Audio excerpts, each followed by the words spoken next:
how to transfer money from PayPal. So basically, if you want to transfer money from PayPal, all you have to do is go ahead and first of all make sure to launch the PayPal application.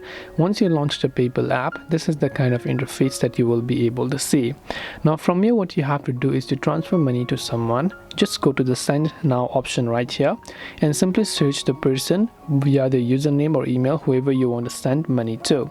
Once you've selected that person, you can tap on the continue button right over there, and all you have to do is to simply enter the amount that you want to send. Right, you can choose the currency on the right hand side as well, which I'm assuming most of you are just going to select USD. You can add an optional message about the money that you're sending, and then just tap on the send or the next option right here to be able to transfer money from PayPal. This way you'll be able to transfer money from PayPal. I hope that this video really helped you. If you have got any further questions, queries or doubts, feel free to also leave them down in the comment section below. As always, thank you very much for watching till the end of this tutorial, and see you soon in our next video.